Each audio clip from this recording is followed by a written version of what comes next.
Hi, so today we'll be talking about lines on the Cartesian plane. Lines are very simple objects, okay? This is the y-axis, this is the x-axis, and this is a line. And this goes on forever. You must have learned to plot this in the form, already learned this in the form ax plus by plus c equal to 0, and this is what a line is. Now let me take this angle, okay, the angle which the line makes with the x-axis, okay. We call this theta, and if this is theta, this is also theta. Okay, any point, this is also theta, and any line you draw in line parallel to x-axis, you measure what angle the line makes with the parallel line, you'll always get theta. Basic geometry properties. And we define a quantity called slope. Okay, slope, we represent it as m equal to tan of theta. Okay, so that's the way we define the slope, and you will see why tan theta, its usefulness. Okay, now the slope of a line, okay, the slope of a line. So if this angle is theta, this angle is theta, the slope at this point, the slope is defined at a point.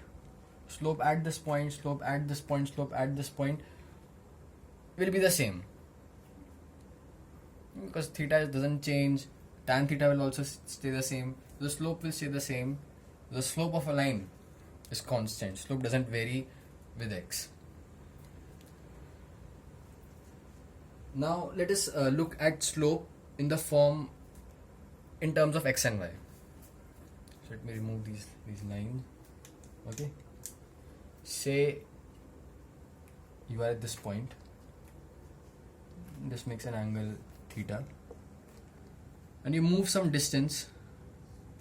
Let me call this delta x in x. So which means you move some distance. You'll also move some distance in y. Let me call this delta y. Alright. And now tan theta is nothing but delta x by delta y, opposite divided by base, perpendicular by base. So we can also write this as delta y divided by delta x. So if you know delta y and delta x, you can calculate the slope and tan theta. Now why tan theta? Okay, it's, and where is m positive and negative? So you can imagine it by thinking you are a person, okay, and you are moving up this line. Now as you move this line, you transverse some distance in the x and some distance in y. So how much you travel in y, this is also known as rise. Okay, how much you rise, and divided by how much you move in x, this is also called run. So the slope is rise upon run. That's one way, another way to think about it. So let us take another line. Okay, this one, y, x, this is the line, and this time theta will be measured from this. This will be theta. Alright. So what is the slope of this line? Is it positive or negative? You think about it. If you are a person moving on this line, so you move some distance delta x, okay, you run some distance in x, but the delta y decreases, okay, your y value decreases. Even if your x increases, your y decreases. This means that your slope m is negative, right? M is delta y by delta x. So this is positive. Even if this is positive, this is negative. So the whole quantity m is negative. You can think in another way. If you decrease your x, okay, if delta x is negative, then you are, okay, it will look something like this. If you are, this is x, this is how much you change in x, and this is how much you change in y. So even as you decrease x, your y value is increasing, right? Your y value is increasing. So again, if delta x is negative, delta y is positive, your m is still negative. Now,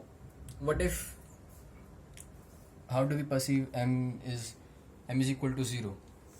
Will you take this graph, y, x, m is equal to 0 means this angle theta is 0, or a line like this, okay? Now theta can be m equal to 0, theta can be 0 or pi, okay? But again, if it's 0 or pi, doesn't make a difference, okay? Line won't change, so it's better to call it 0. Now what this tells us, if you are a person, no matter how much you run in the x direction, no matter how much delta x increases, it can go on and on and on, but your y value won't change. You are at the same y. If this is y, you are not moving in the y direction, not increasing, not decreasing. So delta y here is 0.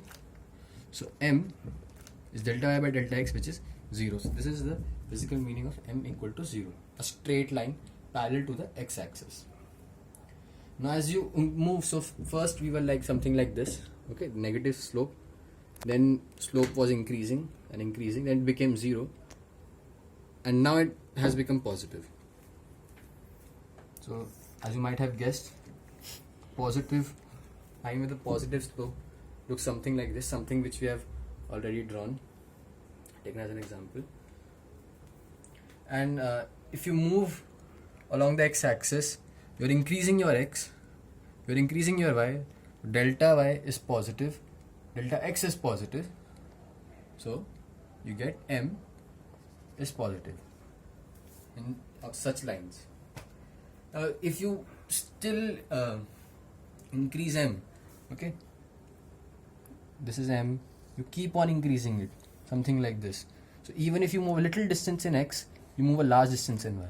Same thing, you move some distance in x, you move a large distance in y. This is delta x, delta y. So m is increasing. Now it's a good question if you ask, what if this line becomes the y-axis itself? No, it becomes something like this, the y-axis. Now what is the slope of this line? Now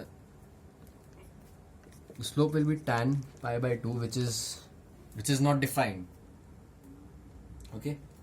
Now what is the physical meaning of this one?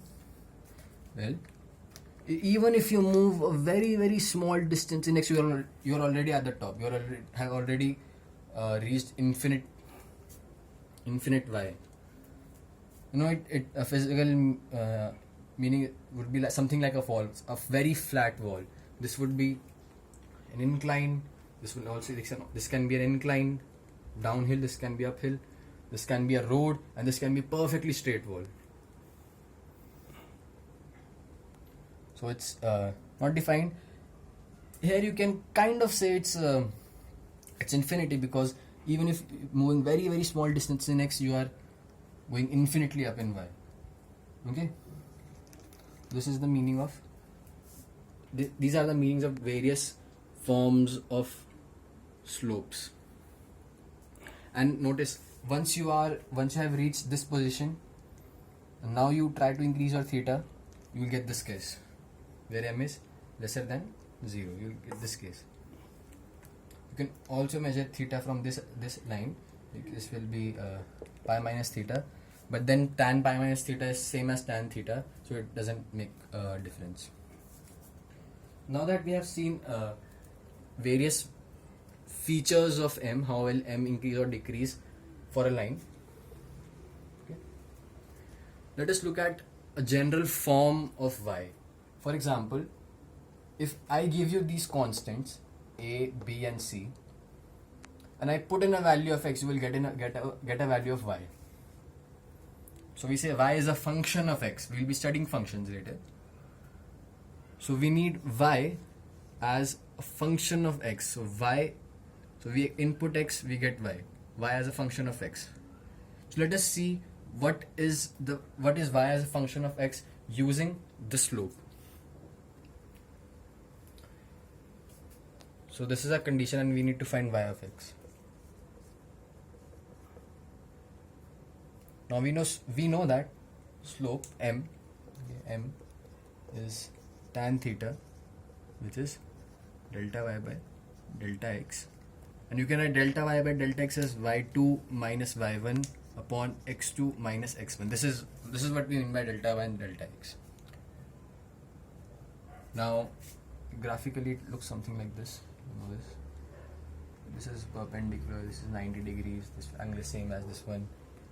This is y2 minus y1, this is x2 minus x1.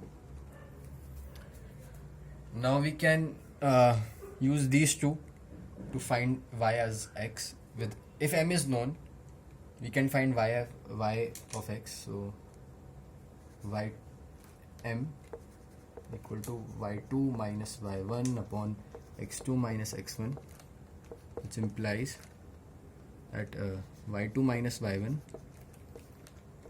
is equal to m x2 minus x1. Now notice these are arbitrary lengths. Okay, this can be anything you want to. So you can choose your x1 and x2. You can choose your y1 and y2 such that we get entire equation for y. Now we can choose x1 to be 0. Okay, this can be x1, the origin itself. The x is equal to 0 can be x1. So it greatly simplifies our calculations. So this is 0. Okay, and we can choose x2 to be arbitrary x. Okay, this can be some point on the x-axis. This is what we mean x2 replacing x2 by x, some point on the x-axis, and then we'll find y of x. So this we are replacing this with x. Okay, let me write this. We are replacing x2 with x, any general x. Now what we'll replace y1 with? See, x1 corresponds to y1, but x1 is 0, so this quantity corresponds to y of 0. Alright, now y of 0 doesn't mean 0. Okay, this in the graph, this is y of x, this entire line is y of x. Okay, and when x is equal to 0, y of x is this point. Okay, where the line intercepts the y-axis. So this point is y of 0, this one, and we also call this C. Okay, this point is y of 0, which means this length is also y of 0, and we can replace it with C, and we can replace y2 with general y. We can fix y2 to be an arbitrary point on the y-axis. We can call this y.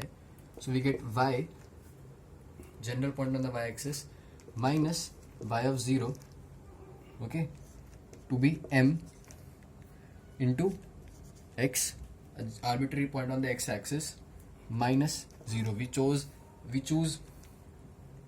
x1 to be 0. From this we get y is equal to mx plus y of 0. Or you can say y of x. You can use this form or this form. They are completely interchangeable. Both of them are equally valid. Now if you know, now what does this tell you? If you know a slope, and you know the initial value of y, we call this the initial value. Okay, at x is equal to 0, what is the value of y? So if you know m, you know the initial value of y, then you can completely get a y for every x. Okay, put in some x, you will get some unique y's. This one x can't give you two different y's. That's not possible. And writing y of 0 as c, we can say that y of x is equal to mx plus c. And this is another way to express y as a function of x. So we need the slope, how much we need theta, we can evaluate tan theta, then we can equate it with the slope because that is the slope. We need the constant y of 0, initial value of y, and we have completely specified the line. So that's what we learned about lines today, and thanks for watching.